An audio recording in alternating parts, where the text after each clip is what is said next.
ወመንፈስ ቅዱስ አሃዱ አምላክ አሜን። ይትባረክ እግዚአብሔር አምላከ እስራኤል ዘተሳሃለነ ወገብረ መድኃኒተ ለሕዝበ ዚአሁ አንስአ ለነ ቀርነ መድኃኒትነ እምቤተ ዳዊት ገብሩ በከመ ነበበ በአፈ ነቢያቲሁ ቅዱሳን ለእም ዓለም ቀላያት ሳይፈሱ ነፋሳት ሳይነፍሱ ብርሃናት ሳይመላለሱ አስቀድሞ የነበረ የቅዱሳን አምላክ ልዑል እግዚአብሔር ስሙ የተመሰገነ የተከበረ ይሁን። አምላክን የወለደች በድንጋሌ ሥጋ በድንጋሌ ነፍስ የጸናች ወላዲተ አምላክ ድንግል ማርያም ክብር ምስጋና ይድረሳት። እንደምን ዋላችሁ? እንደምን ቆያችሁ?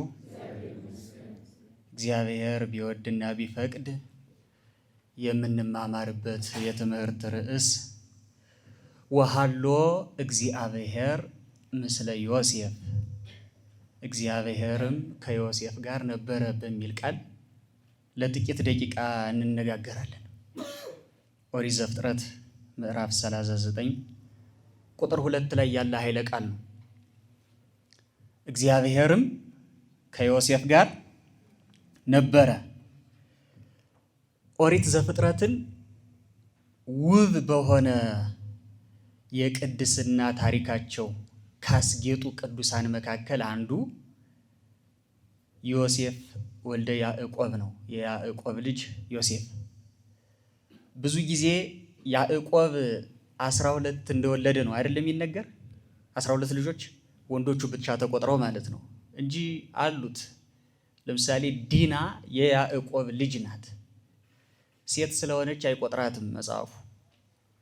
እንግዲህ በዘመነ ብሉይ ሴቶችን በእናንተ ምክንያት ገነትን የሚያክል ቦታ እግዚአብሔርን የመሰለ ጌታ አጣነ እያሉ ከትውልድ ሐረግ አግብተው አይቆጥሯቸውም፣ ርስት ጉልት ከፍለው አይሰጧቸውም ይላል ትርጓሜ። በሐዲስ ኪዳን ግን ምንም በሴት ምክንያት ከገነት ብንወጣ በሴት ምክንያት በእመቤታችን ምክንያት ወደ ገነት ተመልሰናልና የማቴዎስ ወንጌል ሴቶችን ከትውልድ ሐረግ አግብቶ ይቆጥራል። ለዛውም አህዛባዊ ሴቶችን እናገኛለን። መጽሐፈ ልደቱ ለእግዚእነ ኢየሱስ ክርስቶስ ወልደ ዳዊት ወልደ አብርሃም ብሎ ማቴዎስ ወንጌሉን ይጀምርና እነ ትዕማርን እነ ራኬብ ወይም ረአብ እነ ሩትን ይጠቅሳል። ይሄ እንግዲህ በሔዋን ምክንያት የመጣው በእመቤታችን ምክንያት መሻሩን የሚያሳይ ነው። አንድም ደግሞ ዲና የዛብሎን መንትያ ስለሆነች አንድ ብሎ ይቆጥራቸዋል። አንድ ቀን ተዘርተው አንድ ቀን የታጨዱ ብሎ ከቃሉ ጋር ናቸው። አዎ መንትያ ስለሆኑ አንድ አድርጎ ይቆጥራቸዋል እንጂ አለው ለማለት ነው ቅዱስ ያዕቆብ ከ12ቱ ውጭ። በነገራችን ላይ እነዚህ የብሉይ ኪዳን አበው ሰለስቱ አርእስተ አበው ወይም ፓትሪያርክስ እየተባሉ የሚታወቁት አብርሃም፣ ይስሐቅ፣ ያዕቆብ የብሉይ ኪዳን ፓትሪያርክስ የሚባሉ እነዚህ ናቸው። አርእስተ አበው የአበው ስሮች። ቅዱስ ዳዊት ትውልደ ጻድቃን ይትባረኩ ይላል አይደል? የጻድቃን ትውልድ ይባረካሉ። ኦሪት ዘፍጥረት ምዕራፍ 24 ላይ ስታነቡ የሶስቱ አባቶች የአብርሃም የይስሐቅና የያዕቆብ ቅድስና የአብ የወልድ የመንፈስ ቅዱስ ምሳሌ ተደርገው እንዲወሰዱ አድርጓቸዋል። በመሰረቱ አብርሃም የእግዚአብሔር አብ ምሳሌ፣ ይስሐቅ የእግዚአብሔር ወልድ ምሳሌ፣ ያዕቆብ ደግሞ የእግዚአብሔር መንፈስ ቅዱስ ምሳሌ ተደርጎ በኦሪት ዘፍጥረት ምዕራፍ 24 ላይ ታትቷል በትርጓሜው። አብርሃምን ስለምን በእግዚአብሔር አብ መሰለው ብለው ቢሉ እግዚአብሔር አብ አንድያ ልጁን። አሁን ሰው በጣም ለምትወዱት ሰው የመጨረሻ የምትሰጡት ስጦታ ምንድን ነው? የመጨረሻ ራሳችሁን አይደለ? ነው ልጃችሁን ነው። የቱንም ያህል ብትወዱት ልጃችሁን አሳልፋችሁ ትሰጡታላችሁ? ራሳችሁን አሳልፋችሁ ትሰጣላችሁ። እሺ፣ ልጅ ግን በጣም ከባድ ነው፣ አይሰጥም አይደለ? እግዚአብሔር ምኑን ነው የሰጠህ? ፍቅሩ ከሰው ልጆች ፍቅር በላይ ነው።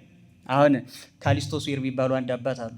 እግዚአብሔር ፍቅር ነው፣ እግዚአብሔር ፍትሃዊ ነው ብለን እሱን የምንገልጥባቸው ቃሎች ፍትሃዊ፣ ፍቅር እያልን የምንገልጽባቸው ቃሎች አሉ አይደለ? አዎ ፍቅር ነው፣ ግን አንተ እንደምታውቀው አይነት ፍቅር አይደለም ይላሉ። አዎ ፍትሃዊ ነው፣ ግን አንተ እንደምታውቀው አይነት ፍትህ አይደለም ይላል። አሁን እኛ የእግዚአብሔርን ፍትሃዊነት በእኛ የፍርድ ቁና እየሰፈርን ነው አይደለ? አንዳንድ ጊዜ እግዚአብሔር ለምን እንዲህ ያደርጋል ለምን እንዲህ ያደርጋል ብለን የምንል እኛ ያለን የአእምሮ እና የማስተዋል አቅም የመለኮትን የፍርድ ሚዛን ከመመዘን በታች ነው። እና እግዚአብሔር አብ ሳይራራ አንድያ ልጁን ለሕማም ለሞት ውረድ ተወለድ ተሰቀል ሙት ብሎ እንደላከው አብርሃምም አንድያ ልጁን ይስሐቅን ሳይራራ ሊያርደው ወደ ተራራ ይዞት ሄዷል። እንዲያውም አብርሃም ይስሐቅን ይዞበት የወጣው ተራራ ሞሪያ የላይ ቤት መተርጉማን የሐዲስ ኪዳኑ ቀራንዮ ነው ብለው ተርጉመውታል። ሞሪያ የያኔው ሞሪያ ቅዱስ አብርሃም ይስሐቅን ለማረድ ይዞበት የወጣው ያ ተራራ የሐዲስ ኪዳኑ በግ ኢየሱስ ክርስቶስ የታረደበት የተሰቀለበት ቀራንዮ እንደሆነ ነግረውናል በትርጓሜያቸው። እና እግዚአብሔር አብ ለአንድያ ልጁ እንዳራራው አብርሃምም ለአንድያ ልጁ አራራም። ያ ሲባል አብርሃም አንድ ልጅ ብቻ ስለነበረው አይደለም። ከቃሉ ጋር ናቸው። አንድያ ያሰኘው ለሳራነቱ ነው እንጂ ለአብርሃም አይደለም። እዚያ በፊት እስማኤልን ወልዷል። ሳራ ከሞተች በኋላ ደግሞ ኬጡራ የምትባል ሴት አግብቶ 6 ወልዷል። በነገራችን 8 ልጅ ነው ያለው አብርሃም፣ ባለ 8 ልጅ። አንድያ ያሰኘው ለሳራነቱ ነው። ለሳራ ተቀዳሚ ተከታይ የለውም ይስሐቅ ደግሞ የእግዚአብሔር ወልድ ምሳሌ ነው ብለው ተርጉመዋል። ይስሐቅን ስለምን የእግዚአብሔር ወልድ ምሳሌ ነው አሉት ቢባል ይስሐቅ ለአባቱ ፈቃድ ታዞ ቀና አርገህ አትረደኝ፣ እንዲያው ቀና ያረከኝ እንደሆነ ራርተህ እኔን ትተኸኝ ከእግዚአብሔር ከአምላክህ ትጣላለህ ብሎ ለአባቱ ታዞ ለሕማም ራሱን አሳልፎ ሰጥቷል። ይስሐቅ ወልድም ኦሆ ብሂሎ ተአዛዜ ከዊኖ ይለዋል ቅዱስ ያሬድ። እሺ ብሎ ለአባቱ ፈቃድ ታዞ ይላል። ከቃሉ ጋር ናቸው። አሁን ግን እስኪ ቆይ አብ አዛዥ ወልድ ታዛዥ እንደዛ ነው አለ? ሃይራርኪ ያለ በሶስቱ መካከል የለም። አንድ ነገር ልብ ልትሉት የሚገባው ነገር አሁን የምስጢረ ሥላሴ እንዳይሆን ወደዛ እንዳንገባ ነው እንጂ አብ ልጁን ወደዚህ ላከ፣ ለአባቱ ፈቃድ ታዞ መጣ ምናምን የሚባሉ ሌላ ቃል ስለጠፋ ነው እንጂ እኛ የምናውቀው አባት፣ እኛ የምናውቀው ልጅ፣ እኛ የምናውቀው አይነት መላላክ በመካከላቸው አለ ማለት አይደለም። ገብቷችኋል? አብ ወልድ መንፈስ ቅዱስ አይበላለጡም። ሁሉም ሮያን ናቸው። ገብቷችኋል? ግን በግብር ይለያያሉ። የአብ ግብሩ መውለድ ማስረጽ ነው አይደለ? የወልድ መወለድ ነው። የመንፈስ ቅዱስ መስረጽ ነው። የግብር ግን ልዩነት አላቸው። ሁሉም የየራሱ አካላዊ ግብር አለው። ውሳጣዊ ወይም አካላዊ የሚባል የየራሳቸው ግብር አላቸው። ስለዚህ በግብሩ ወልድ ተወላዲ ስለሆነ በተለየ አካሉ ወደዚህ ምድር ስለመጣ በዚያ ምክንያት ተፈናዊ ተላኪ ይባላል እንጂ እኛ ከኛ የሚያንሱትን እንደምንልከው ወልድ ከአብ አንሶ ሎቱ ስብሐት ይላላከዋል ማለት አይደለም። የእንትን ጉዳይ ነው። ይሄ የአካላዊ ግብር ጉዳይ ነው። ለምሳሌ ቅዱስ ጳውሎስ የሴት ራስ ማን ነው? ወንድ አይደለ? የወንድ ራስ ማን ነው? ክርስቶስ። የእግዚአብሔር ራሱ ማን ነው? እግዚአብሔር ይላል አይደለ? አሁን እዩት። የሴት ራስ ወንድ አለ፣ የወንድ ራስ ክርስቶስ። የክርስቶስ ራስ እግዚአብሔር ነው ማለት ክርስቶስ ከእግዚአብሔር ያንሳል ማለት ነው። ስለዚህ የሴት ራስ ወንድ ነው ሲልም ወንድ በክብር ከሴት እንደማይበልጥ የሚያጠይቅልን ከዚህ ቀጥሎ ያለው ቃል ነው። ገብቷችኋል አይደለ? ምክንያቱም መበላለጥ ቢሆን ኖሮ የሴት ራስ ወንድ፣ የወንድ ራስ ክርስቶስ፣ የክርስቶስ ራስ አብ እግዚአብሔር አብ ሲል ስለዚህ የሴት ራሷ ወንድ ከሆነ ወንድ ከሴት ይበልጣል ማለት ነው። የወንድ ራሱ ክርስቶስ ከሆነ ክርስቶስ ከወንድ ይበልጣል ማለት ነው። ይሄ እውነት ነው። ገብቷችኋል አይደለ? የክርስቶስ ራሱ አብ ነው ብለን ካልነ አብ ከወልድ ይበልጣል ማለት ነው ሊያሰኝብን ነው። ገብቷችኋል አይደለ? ስለዚህ አሁን ሴት ለባሏ ትታዘዝ ሲባል መታዘዝ የሴትነት ግብር ስለሆነ እንጂ ልክ መላክ የአብ አካላዊ ማነው የወልድ አካላዊ ግብሩ እንደሆነው የሴት ተአዝዞ ግብሯ ስለሆነ እንጂ በክብር ከወንድ ስለምታንስ አይደለም። ከቃሉ ጋር ናቸው። የምስጢረ ሥላሴ እንትን ያለበት ነው። ቅዱስ ዮሐንስ አፈወርቅም በመካከላቸው በሶስቱ አካላት መካከል የባህሪ የክብር ልዩነት የለም። በወንድና በሴት መካከልም የክብር የማዕረግ መበላለጥ የለም። ደም ጎርጎርዮስ ዘኑሲስ ምን ይላል? ሁሉም ከአንድ ጭቃ ተፈጥረዋል ይላል። ወንድና ሴት ሁሉም ከአንድ ጭቃ ተፈጥረዋል። ሁሉም በአንድ እግዚአብሔር መልክ ተፈጥረዋል። ሁሉም አንድ የእግዚአብሔር እስትንፋስ እፍ ተብሎባቸዋል። ለሁለቱም አንድ ክርስቶስ ሰው ሆኗል። ለሁለቱም አንዲት ጥምቀት ተሰጣለች። ለሁለቱም አንድ ሥጋው ደሙ ተሰጥቷል። ሁለቱም አንዲት የእግዚአብሔር መንግስት ይወርሳሉ ይላል። ስለዚህ የግብር መለያየት ነው እንጂ የክብር መለያየት አይደለም የሚለውን ለማስረዳት ነው። ከቃሉ ጋር ናቸው። እና ዮሴፍ ማን ነው? ይስሐቅ የእግዚአብሔር ወልድ ምሳሌ ተደርጓል። ያዕቆብ ደግሞ የእግዚአብሔር መንፈስ ቅዱስ ምሳሌ ነው። ያዕቆብ ስለምን የእግዚአብሔር መንፈስ ቅዱስ ምሳሌ ሆነ ቢባል ያዕቆብ እንግዲህ የወለደ ነግሬያቸዋለሁ። ዲናንም ወልዷል። ተጨማሪ ልጆች አሉት። ግን መደበኞቹ የ12ቱ ነገድ አባቶች የሚባሉ 12ቱ ወንዶች ልጆቹ ናቸው። 12 ልጆች ወልዶ የከነአን ባለርስት አድርጓል። ወይም ደግሞ የከነአን መደበኞች የያዕቆብ 12ቱ ልጆች ናቸው። ከነሱ ዘር ያልተወለደ መደበኛ የከነአን ባለርስት አይደለም። ያዕቆብ የእግዚአብሔር መንፈስ ቅዱስ ምሳሌ ነው። ያዕቆብ 12 ልጅ ወልዶ ከነአንን ርስት እንዳደረገ እግዚአብሔር መንፈስ ቅዱስም 12ቱን ሐዋርያት በጽርሐ ጽዮን በጸጋ ወልዶ የምእመናን ሁሉ አባቶች የመንግስተ ሰማያት ባለርስቶች የማረጉ ምሳሌ ስለሆነ አብ ወልድ መንፈስ ቅዱስ በማን ተመስለዋል? በአብርሃም በይስሐቅ በያዕቆብ። ግን አሁን እዚህ ላይ እንዳይጋጭባቸው አኮ ከማ አብርሃም ይስሐቅ ወያዕቆብ አላ አሐዱ እሙንቱ የሚል ደግሞ አለ አይደል? ቅዳሴ ማርያም ላይ እንደ አብርሃም እንደ ይስሐቅ እንደ ያዕቆብ አይደለም ይላል። ይኸውላችሁ አሁን ይሄንና ያን ልዩነቱን ማወቅ መቻል አለብን። እዛ ላይ ኦሪት ዘፍጥረት ላይ የተመሰሉበት ምሳሌ የግብራቸውን ነው። ገብቷችኋል? በግብራቸው እየታየ ነው። አብርሃም በልጁ ስለጨከነ፣ እግዚአብሔርም አብም ስለጨከነ፣ ይስሐቅ ስለታዘዘ ምናምን ነው። ገብቷችኋል? እዚህ ቅዱስ አባ ሕርያቆስ ግን እንደ አብርሃም እንደ ይስሐቅ እንደ ያዕቆብ አይደለም ብሎ ሲለን ሶስትነታቸው አብርሃም ከይስሐቅ እንደሚቀድመው፣ ይስሐቅ ከያዕቆብ እንደሚቀድመው፣ አብ ከወልድ አይቀድምም፣ ወልድ ደግሞ ከመንፈስ ቅዱስ አይቀድምም። አብርሃም፣ ይስሐቅ፣ ያዕቆብ የባህሪ ልዩነት አላቸው። የአካል ልዩነት ቢኖራቸውም የባህሪ አንድነት የላቸው። ሥላሴ ግን የአካል ልዩነት ቢኖራቸውም የባህሪ አንድነት አላቸው። ስለዚህ ውሳጣዊ የሆነውን ምስጢረ ሥላሴ ለማብራራት በአብርሃም በይስሐቅ በያዕቆብ አይመሰልም። ኦሪቱ ላይ የታተተው ግን ግብራቸውን ለመግለጥ ነው ማለት ነው። ግልጽ ይሆን? እና ስለዚህ ከነዚህ ከያዕቆብ ልጆች ውስጥ ደግሞ አንዱ ዮሴፍ ነው። ዮሴፍ በጣም በአባቱ በያዕቆብ እጅግ በጣም የተወደደ ልጅ ነበረ። ቅዱስ ዮሴፍ ከራሄል ከተወለዱት ልጆቹ ውስጥ ነው። የራሄል ሽታ እያለ እጅግ በጣም የወደው ያከብረው ነበር። ዮሐንስ አፈወርቅ በኤፌሶን ትርጓሜው ላይ ምን ይላል?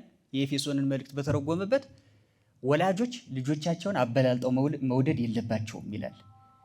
ልጆች እርስ በርስ እንዲቀናኑ እንዲጠላሉ ከሚያደርጋቸው ነገሮች ውስጥ አንዱን የማቅረብ፣ አንዱን የማራቅ፣ አንዱን ሞራል የመስጠት ደግሞ እርስ በርስ የማወዳደር እንዲህ አይነት ነገሮች ሳይታወቅ በልጆች መካከል የቅናት መንፈስ ይዘራና ወንድም በወንድሙ ላይ እንዲነሳሳ ሊያደርገው ይችላል። ለዚያ ነው ያዕቆብ ዮሴፍን እጅግ በጣም ይወደው ነበር ይላል። በእርግጥ እንዲወደድ ሆኖ ስለተገኘ ነው እንጂ ያዕቆብ አድሏዊ ሆኖ አልነበረም። ይሄ የዮሴፍ በያዕቆብ ዘንድ መወደድ በሌሎቹ ወንድሞቹ ዘንድ ትልቅ ቅናትን ፈጠረ እና እግዚአብሔር ደግሞ ሀብተ መንፈስ ቅዱስን አሳድሮበት ህልም ያይ ነበረ። ህልም ታውቃላችሁ፣ ህልም 3 አይነት ነው ይላሉ ሊቃውንት። ህልም 3 አይነት ነው፣ ወይም የህልም መገኛ ምንጩ 3 አይነት ነው። የመጀመሪያ ከሐሞት የሚገኝ ህልም አለ። ከቃሉ ጋር ናቸው። ከምን አልኳቸው? ከሐሞት የሚገኝ አለ። ሁለተኛ ከሰይጣን የሚገኝ ህልም አለ። ሶስተኛ ከመላክ። ከሐሞት፣ ከሰይጣን፣ ከመላክ። ከሐሞት ማለት ሰው የበላው የጠጣው የአራቱ ባህሪያት አለመግባባት የሚያመጣበት ህልም፣ ይሄ ምን ይባላል? ከሐሞት የሚገኝ ህልም ይባላል። ለምሳሌ አንድ ነገር ልንገራችሁ። አራቱ ባህሪያት እሳት፣ ነፋስ፣ ውሃ፣ መሬት በሰውነታችን ውስጥ አሉ አይደለ? እና ምን ይላል መሰላችሁ መጽሐፈ ፈላስፋ፣ ሰው በጣም ከፍተኛ የሆነ የውሃ መጠን በሰውነቱ ላይ ሲጨምር፣ ብዙ ሲጠጣ ወይም የውሃ መጠኑ በጣም ሲያይል፣ ማታ በህልሙ ጎርፍ ሲጎርፍ ወይ ውሃ ሲጠጣ፣ ዋና ሲዋኝ፣ እንደዚህ የመሳሰሉትን ነገር ሲያደርግ ሊያድር ይችላል። ባህሪየ ማይ ምን ስለሚል ነው? በሰውነቱ ውስጥ በጣም ስለሚያይል ማለት ነው። ደግሞ በጣም ዘዋሪ ከሆነ ከተማ አንዳንድ ሰው አለ አይደል? በጣም ሀገር ሲያደርስ የሚውል መቀመጥ በጣም የሚቸግረው ሰው ገጥሟቸው አያውቅም? በጣም ዙረት የሚያበዛ የሚንጓለል ከሆነ ማታም በእንቅልፍ ልቡ ፈረስ ሲጋልብ፣ መኪና ሲነዳ፣ ክንፍ አውጥቶ ሲበር ወይ ጉድጓድ ላይ ሲወድቅ፣ አረ እንዲሁም ብድግ ብሎም ሊጓዝ ይችላል እንጂ በእንቅልፍ ልቡ ገጥሟቸው አያውቅም? አንዳንድ ሰው ሄዶ መልሳችሁ ልታመጡት ትችላላችሁ። በእንቅልፍ ልቡ ሊጓዝ ይችላል። ይሄ ነፋሳዊ ባህሪ ነው የሚያስጉዘው ይላሉ። ነፋሳዊ ባህሪ በሰውነቱ ውስጥ ምን ሲል ነው? በጣም ሲያይል እንዲያደርገዋል ይላል። ሶስተኛ ባህሪ ማን ነው? እሳታዊ ባህሪ ሲያይል ደግሞ ሰውነቱ በጣም እንደ እሳት ይሞቃል። ሲዘፍን፣ ሲጫወት፣ ከተማ ሲቃጠል፣ ብልጭልጭ ነገር እንደዚህ ሲያይ ያድራል ይላሉ። ባህሪ የመሬታዊ ባህሪው በጣም ሲያይል፣ ይሄ ደግሞ በጣም ከመብላት የሚመጣ ነው።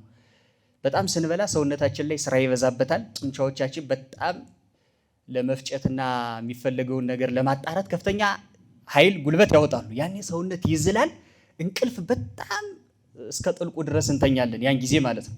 እና በዚያ ሰዓት ሰውየው ማታ በህልሙ መሬታዊ ባህሪ የበላው ምግብ መሬታዊ ባህሪውን እንዲያይል ስለሚያደርገው ሲቆፍር፣ ሲያርስ ወይ ደግሞ ሰው ሙቶበት ሲያለቅስ ሊያድር ይችላል። አባቱ ሙቶ የእናቱ ሙታ ሲያለቅስ ሊያድር ይችላል። እና እንዲሁም የሀገራችን ህልም ፈቺዎች ዛሬ በህልም የገሌ ሙታ አደረች ብላችሁ ስትሏቸው ምን ሆና ነው የሚሏችሁ? ጠግባ። ግን ጠግቦ ያደረው እሱ ነው፣ ህልሙን ያየው ሰው ነው። የሚተረጉሙልን ግን ለእነዚያ ሰጠው ነው። ገብቷችኋል አይደል? አይ ጠግባ ነው ይላሉ። እና ዮሴፍ ህልም የማየት ጸጋ። ሁለተኛው እንግዲህ ይሄ ከሐሞት ያልኳችሁ ነው። ከሰይጣን ደግሞ ከሰይጣን የሚመጣ ህልም አለ። ለምሳሌ ለሄሮድስ ይነግረው ነበር ይላል ሰይጣን። ከዚህ ደርሰውልሃል፣ ከዚህ አድራልሃለች እያለ እመቤታችን የምትጓዝበትን ጎዳና ሁሉ ይነግረው ነበረ ለዮሴፍ ማነው ለሄሮድስ። ይሄ ከሰይጣን የሚገኝ ህልም የሚባለው እንደዚህ ያለው። የመልአክ የሚገኘው ህልም ደግሞ ለዮሴፍ ኦ ዮሴፍ ወልደ ዳዊት ኢትፍራህ ነሲኦታ ለማርያም ፍህርትከ እስመ ዘይትወለድ እምኔሃ መንፈስ ቅዱስ ውእቱ። ዮሴፍ ወይ ማርያምን ልታገለግላት የተሰጠችህን ማርያምን ለመውሰድ አትፍራ እያለ መልአከ እግዚአብሔር ይነግረው ነበር አይደል? የሚገርመው ዮሴፍ ኢየሩሳሌም ተቀምጦም መልአከ እግዚአብሔር ጋር ተነጋግሯል። ግብጽ ተቀምጦም መልአከ እግዚአብሔር ጋር ተነጋግሯል። ኢየሩሳሌም የቅድስና ምሳሌ ናት። ግብጽ ደግሞ የኃጢአት ምሳሌ ናት። ዮሴፍ በኢየሩሳሌም ሆኖም ከመላእክት ጋር ተነጋግሯል። ግብጽ ወርዶም ከመላእክት ጋር ተነጋግሯል። ይሄ ማለት እውነተኛ በሆነ መንፈሳዊ ሕይወት ውስጥ ላለ ሰው የቦታ መቀያየር ከእግዚአብሔር ጋር ከመገናኘት እንደማያግደው ማሳያ ነው። አሁን ምድጃ ቢለወጥ ወጥ ያጣፍጥ የሚባል ተረት ታውቃላችሁ? የሰውየው ሙያ ወይም የሴትዮይቱ ሙያ እንጂ የምድጃው የድንጋዩ ጉዳይ አይደለም። ይሄ ሲባል አሁን ቦታ ምንም ተጽዕኖ የለውም ማለት ግን አይደለም። ይበልጥ ግን የሰውየው ፖቴንሻል የሰውየው አቅም በጣም ወሳኝ ነገር መሆኑን ለማሳየት ነው። እና ይሄ ዮሴፍ በወንድሞቹ ከተጠላባቸው ምክንያቶች ውስጥ አንዱ ምንድን ነው? ህልም ያያል። እና ምን አይነት ህልም መሰላችሁ ያያችሁ? አንዴ 12 ነዶዎች ይመስሉኛል አለው አባቱ። አንደኛው በጣም ትልቅ ነዶ ነው። ነዶ ታውቃላችሁ? በአዝመራ መሃል እንግዲህ ገበሬው አዝመራ እንትን የሚለው ነው። 12 ነዶዎች አሉ እና ከ12ቱ አንደኛው በጣም ረጅም ነዶ ነው። 11ዱ ለአንደኛው ነዶ ሰገደ ብሎ ሄዶ ለአባቱ ነገረው። 12ማ የተባላችሁ እናንተ 12ቱ ልጆቼ ናችሁ። አንደኛውም ትልቁ ነዶ የተባልክ አንተ ነህ። 11ዱ ለአንደኛው ለአንተ መስገዳቸው ወንድሞቼ ለአንተ ሊገዙልህ ነው ብሎ ተረጎመለት ይላል።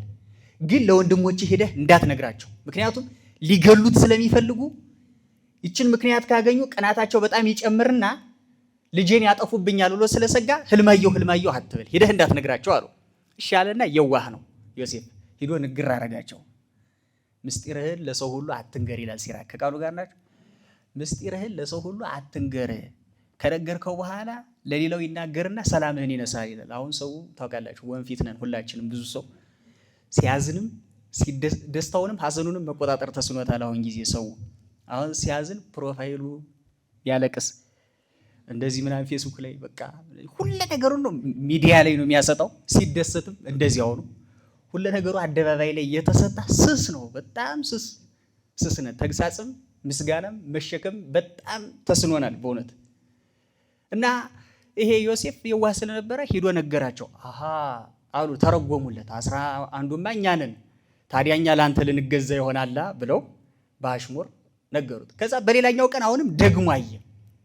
ፀሐይ፣ ጨረቃ፣ ከዋክብት እነዚህ ሁሉ ተሰብስበው ለእኔ ሲሰግዱልኝ አየሁ ብሎ ሄዶ ለአባቱ ነገረው። ፀሐይና ጨረቃ እኔና እናትህ ነን፣ ከዋክብትም ወንድሞችህ ናቸው። እንግዲህ ሁላችንም ጠቅለን ለአንተ ልንገዛ ነው ብሎ አለው ይላል። አሁንም ሄደና ነገራቸው ለነሱ። እሱ በእነሱ ፍቅር ተቃጥሎ ነው፣ በወንድሞቹ ፍቅር። እነሱ ደግሞ በሱ ጥላቻ በጣም ተቃጥለው ነበርና በምን ምክንያት እናጥፈው እያሉ ያሴሩበት ነበር። እና ከዚህ በኋላ እንግዲህ ታሪኩን እንደምታውቁት ነው። ለወንድሞቹ ምግብ እንዲያደርስ ታዞ በሚሄድበት ጊዜ በጎዳና ላይ ራበው። ረጅም ጎዳና ስለነበር ወንድሞቹ በግ ጠባቂዎች ናቸው። በጣም ሲርበው መልአከ እግዚአብሔር ተገለጠና ምግብ ይዘህ የለ እንዴ ለምን አትበላም አለው። አይ ይሄማ የወንድሞቼ ነው ብሎ ረሃቡን ታግሶ ተቀመጠ። በዚህ ምክንያት መልአከ እግዚአብሔር ድንጋዩን ዳቦ አድርጎ መገበው ይላል። ያን በልቶ ወደ ወንድሞቹ ሄደ። ያ ህልማየሁ የሚለው ወንድማችን መጣ። ምን እናድርግበት ብለው ሲማከሩ እንግደለው አሉ። ሮቤል ከሁሉም ታላቅ ነውና አይ ምንስ ቢሆን የአባታችን ልጅ አይደለምን? ሌላ ሐሳብ አምጡ አለ። ከመካከላቸው ይሁዳ አይ ከምንገለውማ እንሽጠውና ገንዘቡን እንጠቀምበት አለ። እንግዲህ ይሁዳ ጥንቱንም ሻጭ ነበረ እና እዛ በኋላ እንሽጠው የሚል ሐሳብ መጣ። ወዲያው እስማኤላውያን ከከነዓን ተነስተው ወደ ግብፅ በሚወርዱበት ጊዜ ማን ነው እሱ መጣ። ከመጣ በኋላ እሱን ይዘው ጉድጓድ ውስጥ ጥለው ለእስማኤላውያን ነጋዴዎች በ20 ብር ሸጡት ይላል። እንግዲህ መጻሕፍት አንዳንድ ቦታ ላይ በ20 ብር ሸጡት፣ አንዳንድ ቦታ ላይ በ30 ብር ሸጡት ሲባል ታዩ ይሆናል። ይሄ እንዴት ነው የሚታረቅ ብለው ቢሉ በዚያን ዘመን የግብፃውያን 20 ብር በዕብራውያን 30 ብር ነበረ ምንዛሬው ማለት ነው። የከነዓን ገበያ ከግብፁ ገበያ ያነሰ ነው። አሁን የኛ የአንድ አሜሪካ ዶላር ስንት ነው? አሁን ብዙ ነው አይደለ? ያኔ ደግሞ እንግዲህ ከነዓን በኢኮኖሚ ከግብፅ ያነሰች ረሃብ የጸናባት ሀገር ስለነበረች የግብፃውያኑ 20 ብር በዕብራውያኑ ስንት ነው የሚሆን? 30 እና 20 ብር ነው የሸጡት ብለው ያሉ እንደሆነ በግብፃውያን ምንዛሬ፣ በ30 ብር ተሽጧል ያሉ እንደሆነ በዕብራውያን ምንዛሬ መሆኑ ነው መጻሕፍት እንግዲህ። እና ከዚያ በኋላ ሸጡትና ልብሱን አውልቀው ገፈው ቀሚሱን አባታችን የት ሄደ ብንል የት እንላለን? እናሳ ቀሚሱን እንግፈፍና አንዷን በግ አርደን ደም ለውሰን ያንን ቀሚስ ወስደን አውሬ የበለው ብለን ቀሚሱን ለአባታችን እንስጠው ብለው አንዷን በግ አርደው ቀሚሱን በደም ነክረው ወስደው ለአባታቸው ሰጡት። እና ከዛ በኋላ አባታቸው ያንን ቀሚስ ይዞ እየየ እያለ አልቅሷል ይላል። እንዲያውም አባ ሕርያቆስ በላሃ ማርያም ላይ የማርያም ለቅሶ በተሰኘው መጽሐፍ ላይ ያዕቆብ ልጁ አውሬ እንደተበላ በሰማ ጊዜ የልጁን ቀሚስ ይዞ አለቀሰ። እመቤታችን ግን ልጇ በተሰቀለ ጊዜ የልጇን ቀሚስ ይዛ እንዳታለቅስ ኢንስጥጥ ወኢንግምድ አላ ንትፋሰስ ለዘረከቦ ይርከቦ፣ ይሄን ቀሚስ አንቅደደው አንከፋፍለው ወጣ እንጣጣልበትና ለደረሰው ይድረሰው ብሎ ቀሚስ እንኳን ይዛ እንዳታለቅስ ከለከሏት ይላል። አሁን በሀገራችን ሰው ሲሞትበት ቀሚሱን ሱሪውን ይዞ ያለቅሳል። ባህሉ ትውፊቱ እዛ የመጣ ከዛ የተቀዳ ነው። ከዚህ በኋላ ተሸጠ፣ ግብፅ ወረደ። ታሪኩን ለማሳጠር ግብፅ ከወረደ በኋላ ባሳየው ታማኝነት በግብፅ በፈርዖን ጃንደረባ ቤት በጲጥፋራ በሚባል አንድ ከፍተኛ ባለስልጣን ቤት አገልጋይ ሆኖ ተቀጠረ። እዛ በጣም ያገለግል ነበር። ከዕለታት አንድ ቀን ይላል የዚህ የጲጥፋራ ባለቤት ሚስቱ ዮሴፍ በጣም መልከ መልካም ነበረና ሲገባ ደረቱን ሲወጣ ግርባቱን እያየች በሐጸ ዝሙት ተነደፈች ይላል። እምከመ ይርኤኢ አይን ይዜሙ ልብ ይላል ሰለስቱ ምዕት በህንፃ መነኮሳት። አይን ካየ ዘንድ ልብ ይመኛል አይደለ? እና አይኗ አየ ተመኘ። ከዛ በኋላ እንዲሁ ይሄንን ባሪያ እንዴት ነው ማጥመድ ምችል እያለች ስትል ከዕለታት አንድ ቀን እሷ ካለችበት ክፍል ውስጥ ገባ። ብሉዩን ሐዲሱን ለማናፈስ ይላል ተርጓሚ። ብሉዩን ሐዲሱን ለማናፈስ ማለት ያረጀ የቤተ መዛግብት ቃል አይደለ? እሱን አዲሱንም አሮጌውንም እያወጡ እንዳይዝግ ያናፍሱታል። እሱ ደግሞ ስራው ስለሆነ ገብቶ እንትን ሲል በዚህ ጊዜ እንግዲህ አይታ ሩጣ ያዘችው ይላል። ነጥቋት ሲሮጥ ከኋላ ቀሚሱ ተቀደደ። እሷ በገዛ እጇ የራሷን ቀሚስ ቀደደችና ሰው እንዲያው ባሪያ ሲባል አፍንጫ ጎራዳ፣ ጠጉረ ገርዳዳ፣ አይነ መጭማጫ፣ ጠጉረ ላሁጫ፣ አንገተ ዘናና፣ እግረ ዘነዘናውን ይዞ ይመጣል። እንዲህ ያለውን መልከ መልካም ይዞ መጥቶ እኮ እንዲያው ልድረስብሽ አለኝ ብላ ጮኸች ይላል። ሰው ተሰበሰበ። እንደምታውቁት አይ ነገሩስ ባንቺ ይመስላል፣ አህዛብ ፍርድ ጠንቃቂዎች ናቸው ይላል። አዩዋትና አይ ነገሩስ ባንቺ ይመስላል፣ ጥፋቱ ያንቺ ይመስላል ነው። ግን ምንም ቢሆን እንደ ንጉሥ ሚስት ነሽና አንቺ ከምትዋረጂ እሱ በባሪያው ይዋረድ ብለው ፍርድ ገመደሉበት። ይሄን ሲሰማ ያለ ኃጢአቱ እስር ቤት ተወረወረ። እስር ቤት ገባ። እስር ቤት ደግሞ ሲገባ ሁለት በኃጢአታቸው ምክንያት የታሰሩ ሰዎችን አገኘ። አንደኛው የንጉሱ ወይን አሳላፊ፣ አንደኛው የንጉሱ ማዕድ አቅራቢ ነበር። ከነሱ ጋር ሆነ ማለት ነው። እና ህልም ተርጓሚ ስለነበረ ከቃሉ ጋር ናችሁ። አሁን ወደ ምስጢሩ ልመጣ ነው። መጀመሪያ ታሪኩን ልንገራችሁ ብዬ እዛ እስር ቤት ውስጥ እያለ ህልም በጣም ስለሚተረጉም አንደኛው ህልም አየሁ አለው። ምን አየህ? አይ እንደው 3 መሶብ እንጀራ ተሸክሜ ለንጉሱ ሳሳልፍ አየሁ። ይሄ ምንድነው ምስጢሩ ብሎ ሲለው፣ አይ 3 መሶብ የተባለማ 3 ዕለታት ናቸው። ከ3 ቀን በኋላ ከእስር ቤት ትወጣለህ፣ ንጉሱ ወደ ቀድሞ ሹመትህ ይመልሳል አለው። አንደኛው ደግሞ እኔም አይቼ ነበር አለው። ምን አይተሃል? አይ እንደው የወይን ዘለላ ነበር 3 ቅርንጫፍ ይዞ ወፎች መጣው ሲበሉት እንደዚህ አየሁ አለው። 3 ቅርንጫፎች 3 ዕለታት ናቸው። ከ3 ቀን በኋላ ከእስር ቤት ትወጣለህ። ወይኑን ሲበሉት ያያቸው ወፎች ደግሞ ንጉስ ይሰቅልሃል፣ ወፎች መጣው ስጋህን ይበሉታል ብሎ ተረጎመበት። ከዛ በኋላ ያኛውን ምን አለው ይላል፣ አንተ ግን ከዚህ እስር ቤት በወጣህ ጊዜ ከንጉሱ ፊት አሳስብልኝ አትርሳኝ አለው ይላል። ዮሐንስ አፈወርቅ ምን ይላል? ዮሴፍ በዚህ ጊዜ ለንጉሱ ነግሮ እንዲያስፈታው ይሄንን ሰውዬ በመጠየቁ ወይም እምነቱን በዚህ ሰው ላይ በመጣሉ እግዚአብሔር 2 ተጨማሪ ዓመታትን በእስር ቤት እንዲቆይ አድርጎታል ይላል። ሰው በሰው ላይ እምነቱን በጣለ ቁጥር የእስር ጊዜውን ያራዝማል እንጂ ቶሎ አይፈታም። ከቃሉ ጋር ነው። አክስቴ ያለችልኝ አጎቴ ያለኝ አጎቴ ልጅ ዱባይ ሄዷል፣ አሜሪካ ሄዷል ብትል አትወጣም። ከቃሉ ጋር ናችሁ። ግን ትወጣላችሁ መቼስ ቀኑ እስኪደርስ ነው ሁሉም ነገር። እና ከዛ በኋላ እንደዚህ አይነት ነገር ተፈጠረ። ከዛ ከወጣ በኋላ እንግዲህ በግብጽ ላይ የመጣውን ታውቃላችሁ።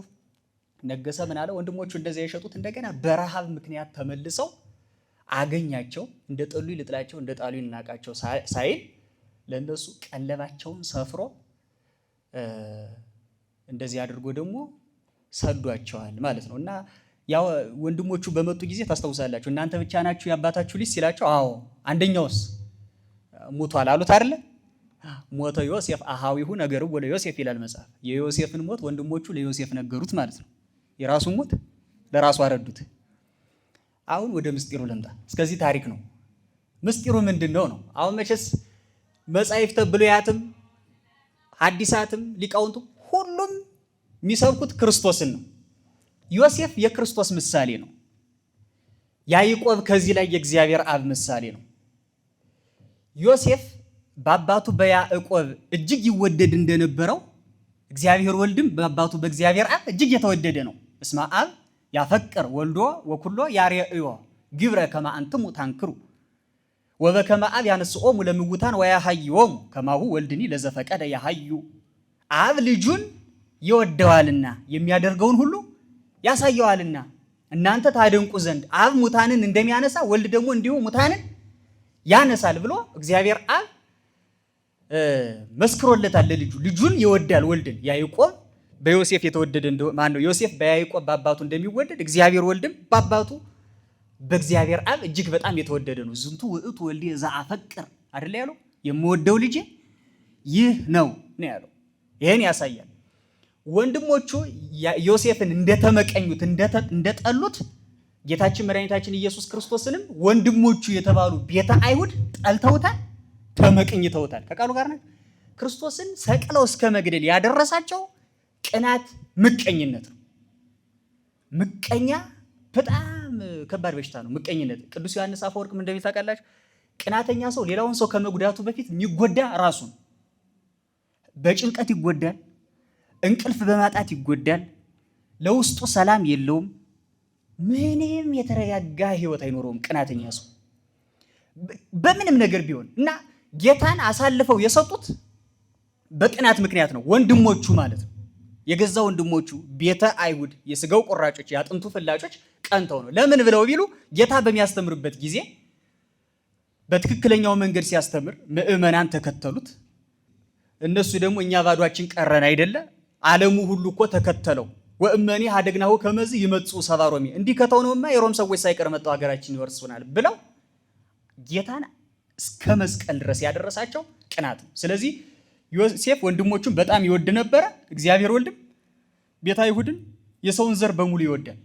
ወንድሞቹ ተመቅኝተው ዮሴፍን እንደዛ አይነት ጥላቻ ያሳደሩበት፣ ወንድሞቹ ደግሞ ቤተ አይሁድ ክርስቶስን ጠሉት ማለት ነው። ዮሴፍ ለወንድሞቹ ምግብ ይዞላቸው በሚሄድበት ጊዜ የወንድሞችን ምግብ አልፈላም ብሎ ነበር አይደለ? ያን ጊዜ በማን ተፈትኗል? መልአኩ መጥቶ ለምን አትበላም ብሎ ፈትኖታል አይደለ? አዎ፣ በምድረ በዳ ላይ ነው የፈተነው። ይሄን ፈተና ስላለፈ መልአኩ ድንጋዩን ዳቦ አድርጎ መግቦታል። ጌታችን መድኃኒታችን ኢየሱስ ክርስቶስም በምድረ በዳ 40 መዓልት 40 ሌሊት ከጾመ በኋላ በማን ተፈትኗል? በዲያብሎስ ተፈትኗል። እና ዲያብሎስ ምንድን ነው ያለው? እመሰ ወልደ እግዚአብሔር አንተ በል ከመ እላንቱ አእባን ህብስተ ይኩና፣ አንተ የእግዚአብሔር ልጅ ከሆንክ እንዲህ ድንጋዮች ዳቦ እንዲሆኑ እዘዝ አይደል ያለው። የታውቋት ነው ዲያብሎስ ግን ይችላል። ከዚች ከዮሴፍ ታሪክ አሁን መጽሐፍ ማያውቅ ይመስለዋል ሰይጣን። ዳዊት ማያውቅ ምናምን መጻሕፍትን ማያውቅ ነው ይመስላችሁ? ጌታን ሲፈትን ጥቅስ እየጠቀሰ ነው አይደለ? ራስህን ከዚህ ተራራ ወርወር ሲል እስመ ለመላእክቱ ይዔዝዞሙ በእንቲአከ፣ መላእክቱን ስላንተ ያዛል እግርህ በድንጋይ እንዳይሰናከሉ ይላልና ወርወር ነው ያለው። ጥቅስ የሚጠቅሰው ሁሉ መልአክ ነው ማለት አይደል? ሰይጣንም ጠቅሶ ነው እንትን የሚለው ሰይጣንም። ለዚያ እኮ ነው ጥቅስ መሸምደድ ሰውን ክርስቲያን ማያደርገው። ለዚያ ነው ማክሲመስ የሚባል አንድ ሊቅ አለ ምስራቆች። እሱ ምን ይላል? ተግባር የተለየው ነገረ መለኮት የአጋንንት ነገረ መለኮት ቴዎሎጂ ኦፍ ዲሞንስ የአጋንንት ቴዎሎጂ ነው ይላል። ምክንያቱም በእውቀት ደረጃ እነሱ ምን ስለሚሉት ነው? ስለሚያውቁት ነው። ክርስቲያኖችን ግን ከጋኔን የሚለያቸው ያወቁትን በመኖር ነው። አጋንንትን ያአምኑ ባመኑንማ ይሄ ሁሉ የምትለውን ነገር ጋኔንም ያውቀዋል፣ ሰይጣንም ያውቀዋል። እንዲያውም አንዱ ሰውዬ ሰይጣን መጣበት አሉ። ሰይጣን ሲመጣበት መዝሙረ ዳዊት በቃሉ መድገም ጀመረ። እባክህ እኔ በዜማ አውቀዋለሁ አሉ ሰይጣን። እኔ ከፈለህ በዜማ ልበልህ አሉ። እና ሰይጣን ያውቀዋል ማለት ነው። ገብቷችኋል? የሚለየን በተግባር የመግለጥና ያለ መግለጥ ጉዳዩ ነው። እና እኒህ ድንጋዮች ዳቦ እንዲሆኑ እዘዝ ያለው ከዚያች ነው። ዮሴፍ ያችን ፈተና በማለፉ እንትን ብሏል ማለት ነው። እና ዮሴፍ ምግብ ይዞላቸው ሲሄድ እነሱ ደግሞ እንደዛ ሽጠውታል። ጌታችን መድኃኒታችን ኢየሱስ ክርስቶስም አነ ውእቱ ህብስተ ሕይወት ዘወረደ እምሰማይ ወዘበልአ እምዝንቱ ህብስት ያሐዩ ለዓለም፣ ከሰማይ የወረደ የህይወት እንጀራ እኔ ነኝ፣ ከዚህ ህብስት የሚበላ ሁሉ አይራብም ብሎ ቢል ሽጠውታል ማለት ነው። ሽጠውታል። እና ጌታችን መድኃኒታችን ኢየሱስ ክርስቶስ በ30 ብር እንጀራ የህይወት እንጀራ ሆኖ ቢመጣ እንደዚያ ሆኗል ማለት ነው። ከዛ በኋላ ዮሴፍ ተሽጧል፣ ጌታም ተሽጧል። ዮሴፍ የተሸጠ ይሁዳ በሚባለው ወንድሙ ነው። ኢየሱስ ክርስቶስም የተሸጠ በማን ነው? ወንድሜ ብሎ በመረጠው በይሁዳ ነው። አውግስጢኖስ ስለዚያ ነው የቤተ ክርስቲያን መከራ ከ3 ምንጭ ይፈልቃል ይላል። ከቃሉ ጋር ናችሁ? ከስንት አልኳችሁ? የክርስቶስ ፈተና ከ3 ነው ምንጩ ይላል የተገኘ የክርስቶስ ፈተና። የመጀመሪያው የክርስቶስ ፈተና ከይሁዳ ከገዛ ቤተሰቡ ነው። የክርስቶስ የመከራው መንስኤ የመጀመሪያው ይሁዳ ነው። ቀጥሎ ሁለተኛው የክርስቶስ የመከራ መንስኤ ቤተ አይሁድ ናቸው። የሀገሩ ሰዎች ዘመዶቹ በእግዚአብሔር እናምናለን የሚሉ ቤተ አይሁድ ናቸው ሁለተኞቹ። ሶስተኛ ቤተ አህዛብ ናቸው። ሮማውያን፣ ቄሳሮች፣ እነ ጲላጦስ፣ እነማን እነዚህ የመሳሰሉት ናቸው። የክርስቶስ የመከራው ምንጮች ከስንት ቦታ ነው የተነሱ? ከ3።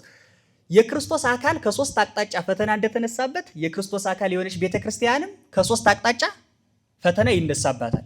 የመጀመሪያ የቤተ ክርስቲያን የፈተና ምንጭ የሚባሉት ይሁዶች ናቸው።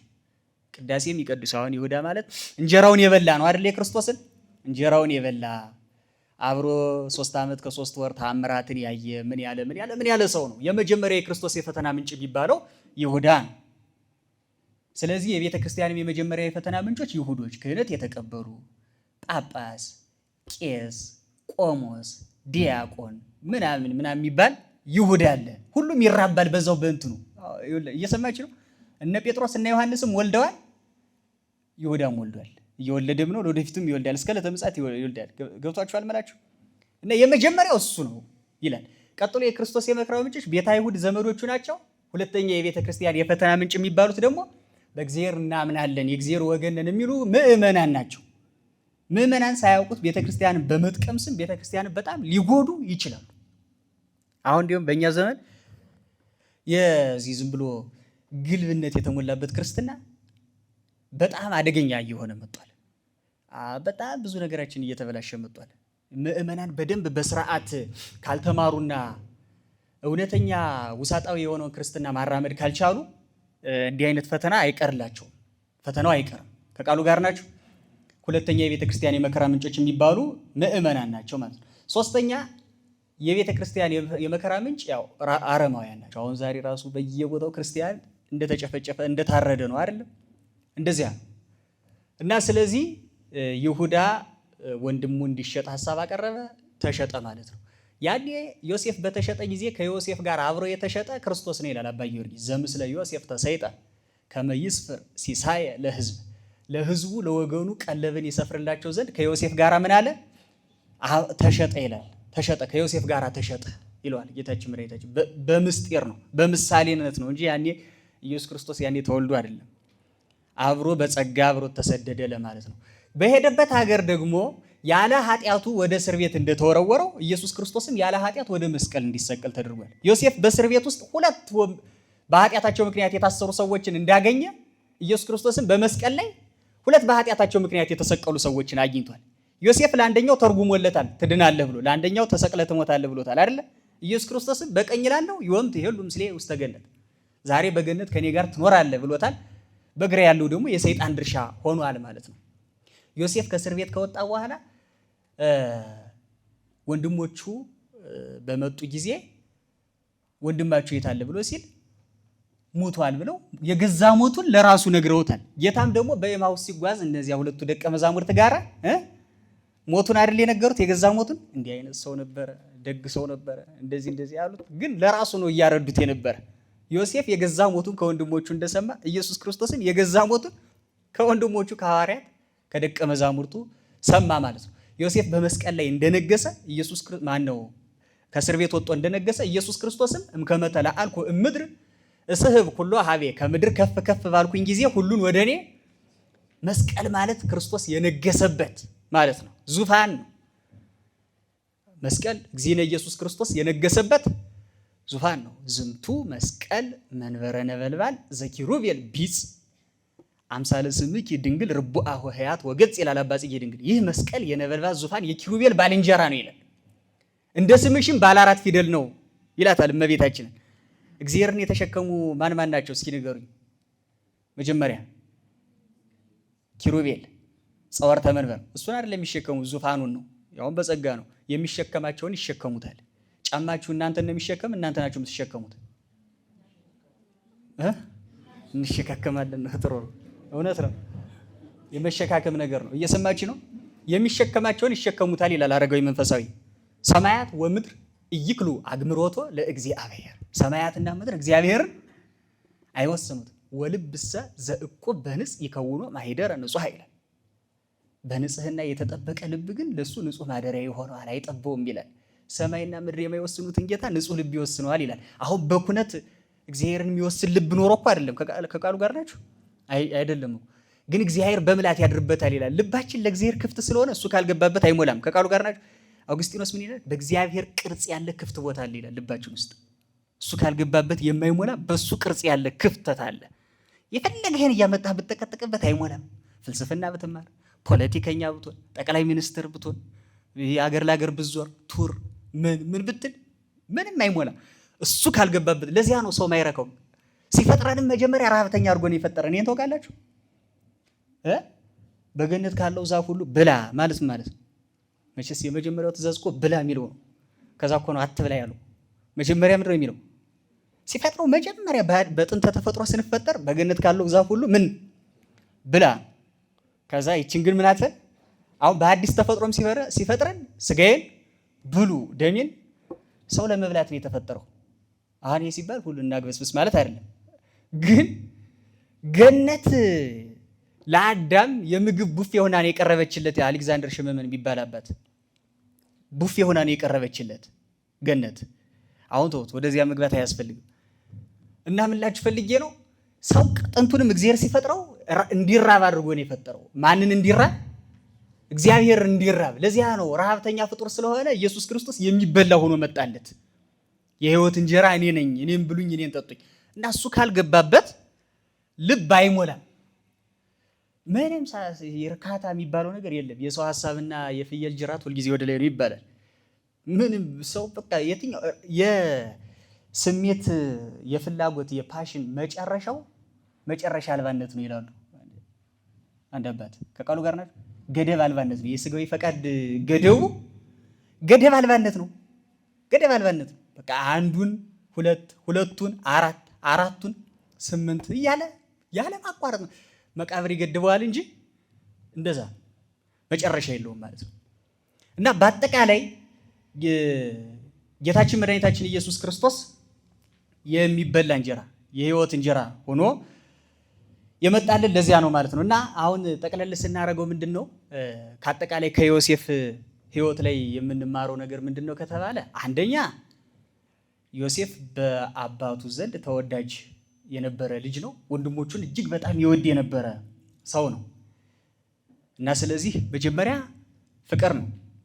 ሁለተኛ ታማኝነት ነው። ለወንድሞቹ እንዲሰጠው የታዘዘውን ምግብ ሳይበላ ማድረሱ ነው። አሁን አንድ ሰው ባለ ሀብት ሲያደርገው እግዚአብሔር በድሆች ላይ እየሾመው ነው። እግዚአብሔር እንጂ ሰውን ሀብታም ማድረጉ በድሃ ላይ ምን እያሉ ነው? መግባቸው እያለ ነው። አሁን መጋቢ ምናምን የሚባል ስም ሰምታችሁ ታውቃላችሁ? ምንም ሳላይሰጠው ይሄ ማይመግብ ራሱን ማይመግበው ሁሉ ምን ይባላል? መጋቢ። መጋቢ ማለት ምን ማለት ነው? መገበ ሾመ ይላል ግዕዙ። መጋቢ ማለት የተሾመ ነው። አሁን መጋቢ ሐዲስ ማለት ምን ማለት ነው? በሐዲሳት የተሾመ ማለት ነው። አንድም መገበ ይላል ደግሞ በቁሙ መገበ ያው አበላ አጠጣ እንደማለት ነው። ገብታችኋል አይደል? እና መጋቢ ማለት ሐዲሳትን ምን የሚመግብ ነው፣ የሚሰጥ ነው። እና የማይመግብ ሰው መጋቢ አይባልም። ግን እያንዳንዱ ኦርቶዶክሳዊ እግዚአብሔር ሲፈጥረው መጋቢ አድርጎ ነው የፈጠረው። ለምሳሌ ለፀሐይ ዘአኮነኖ መዓልተ ነው አይደል? ፀሐይ በሌሊት ፀሐይ ብርሃኑን ይመግብ ዘንድ በቀን ምን አለው? አሰለጠነው። ፀሐይን አሁን ፀሐይ መጋቢ ማለት ነው፣ የቀን መጋቢ ነው። ገብታችኋል? አዎ ብርሃን መጋቢ ነው። ለወር ወለ ከዋክብት ዘአኮነኖ ሙሌሊተ፣ ጨረቃና ከዋክብትን ደግሞ ምንን አስገዛቸው? እነሱ ደግሞ መጋቢ ሌሊት ናቸው። ሌሊቱን ደግሞ እነሱ ናቸው የሚመግቡ። እና አንድ ኦርቶዶክሳዊ ሲሾም የሆነ ነገር ሲሰጠው በሌላው ላይ እየተሾመ፣ ምንም ነገር ሲሰጠው በሌላው፣ እውቀትም ቢሰጠው በሌላው ላይ እየተሾመ ነው። ሀብትም ቢሰጠው በሌላው ላይ እየተሾመ ነው። እና ዮሴፍ ምግብ ተሰጠው ለወንድሞቹ ሊያደርሰው። አሁን ሀገሪቱንና ቤተክርስቲያንን ያጠፋት ምንድነው? ጉቦ። እውነት አሰብ ሌባ ከሀ እስከ ፐ ሌባ መጠራቀሙ ቤተክርስቲያኒቱን አሁን ባዶ አድርጓታል። አሁን እኮ ዝም ብላ እውነት እናወራ ከተባለ 4 ጉባኤ ተምሮ ድጓ ተምሮ ምናምን እዚህ መርካቶ ሆቴሉ ዱቄት የሚሸከማለ ምን የሚያዞራለ። ይሄ ሁሉ የመጣ ለምንድን ነው? ታማኝነት ከቤተ ክርስቲያን ስለተሰደደች ነው። እግዚአብሔር ለሱ እንድንታመን የእርሱ መልካም ፈቃዱ ይሁንልን። በጣም መሰረታዊ ነገር ይሄ ነው፣ መታመን ለወጡበት ዓላማ። አሁን አንድ ሊቅ አሉ፣ ጄምስ አምሪክ ይባላሉ። የሮማንያ ቤተክርስቲያን ሊቅ ናቸው። ምን ይላሉ መሰላችሁ? እሳቸው የ21ኛው መቶ ክፍለ ዘመን የቤተክርስቲያን ትልቁ መከራ ቤተክርስቲያን ኢንስቲትዩት ሆነች ይላሉ።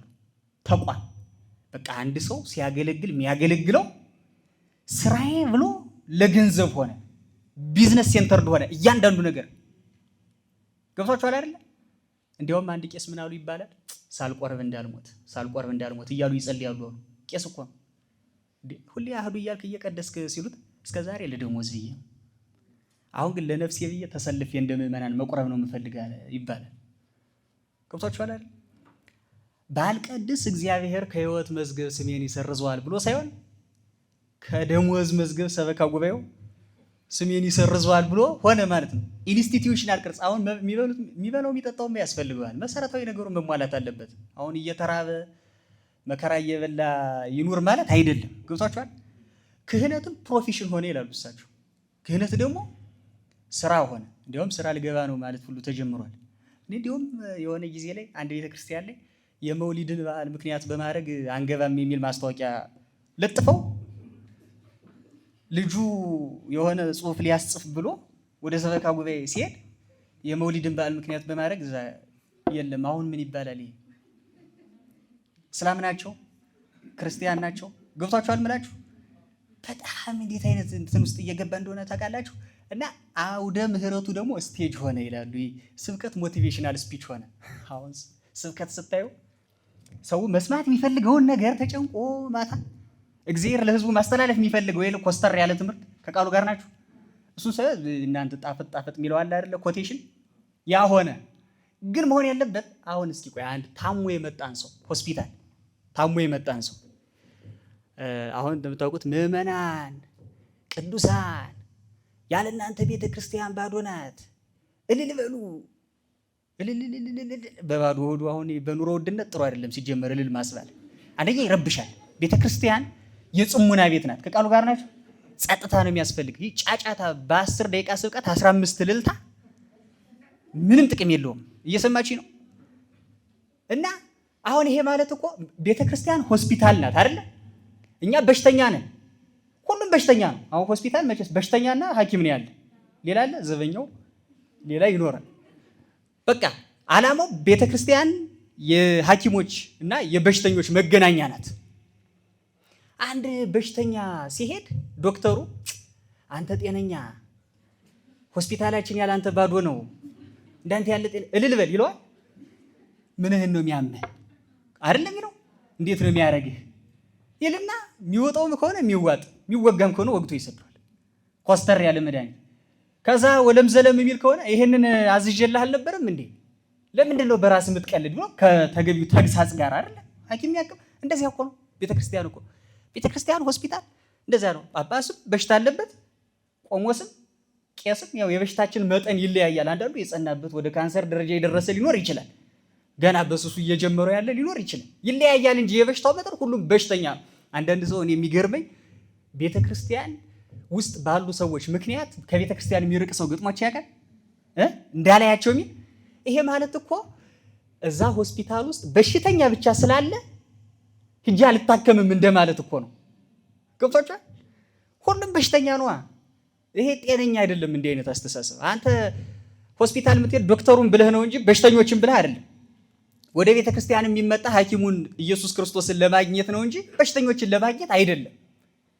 እና ቅዱስ ማር ይስሐቅ ምን ይላል? ወተመሰሎሙ ለዐቃብያነ ሥራይ እለ ይፈውሱ ቁስለ ጽኑዓ በመሪር ፈውስ። ጽኑውን ቁስል መራራ መድኃኒት ሰጠው የሚፈውሱ ባለመድኃኒቶችን ምሰላቸው ይላል። አያችሁ፣ ቁስሉ በቃ ለተገቢው በሽታ ተገቢውን መድኃኒት ሰጥቶ ማከም ነው እንጂ እንትን ማለት አይደለም። ይሄ ትልቁ በሽታ ይሄ ነው። እና ስብከት እንደዚያ ሞቲቬሽናል ስፒች አይነት ሆነ። ሰው የሚፈልገውን ነገር ብቻ እየመረጠ የሚሰማ ሆነ ይሉና አውደ ምሕረቶች ስቴጅ፣ ቤተክርስቲያን ይሄ መጽሐፍ ቅዱስ ስክሪፕት፣ በአጠቃላይ ኦርቶዶክሲ ተውኔት ሆነ ይላሉ። ዝም ብሎ መተወን ገብቷችኋል አይደለ? ከእውነተኛው ከሪያሊቲው ጋራ ግንኙነት የሌለው ትወና ብቻ ሆነ ይላል። እግዚአብሔር በትክክል ህይወቱን እንድንኖር የእርሱ መልካም ፈቃዱ ይሁንልን። እና ምን ለማለት ፈልጌ ነው? በዚህ ምድር ላይ ጌታችን መድኃኒታችን ኢየሱስ ክርስቶስ ምን ያህል ሰው ወዶታል? በዚህ ምድር እያለ ምን ያህል ሰው ወዶታል?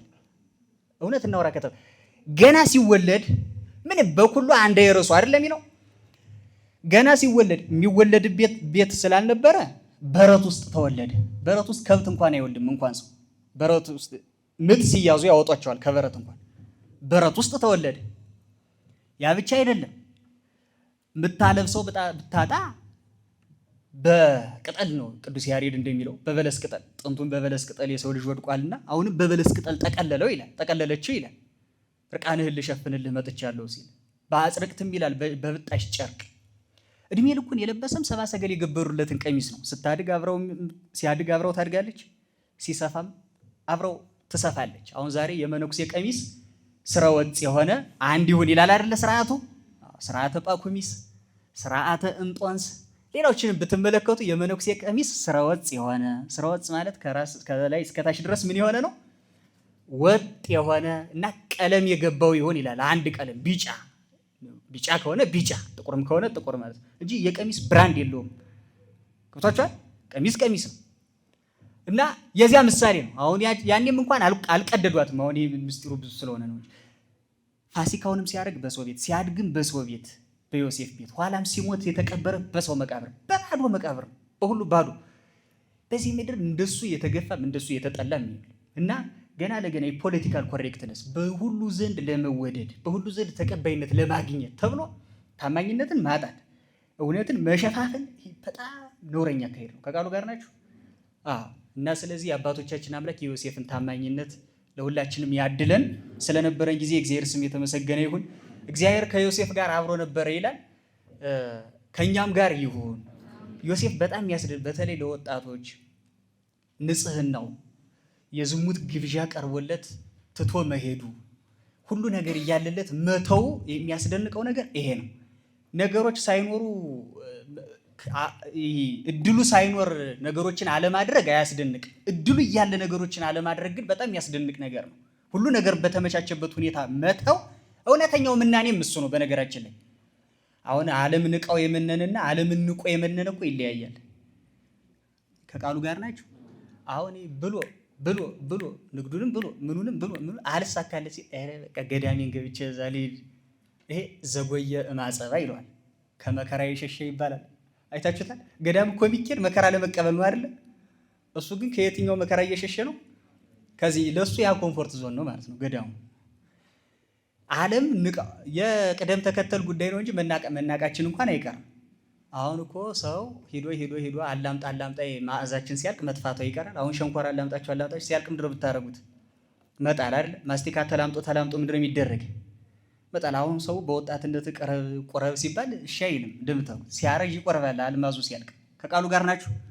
ለምንድን ነው አሁን ባልና ሚስት ለምንድን ነው ሲያረጁ የሚቆርቡ? በጣም ሲያረጁ ፍቅራቸው በጣም እየጨመረ እየሄደ ነው። አማራጭ ስለሌላቸው የትም መሄድ አይችልም። መዛ በኋላ እሱንም ፈላጊ የለው እሷን ፈላጊ የላትም። እና ያ ሳይሆን እንደ ዮሴፍ በወጣትነታችን ወደ እግዚአብሔር እንድንቀርብ የእርሱ መልካም ፈቃዱ ይሁንልን። ስብሐት ለእግዚአብሔር።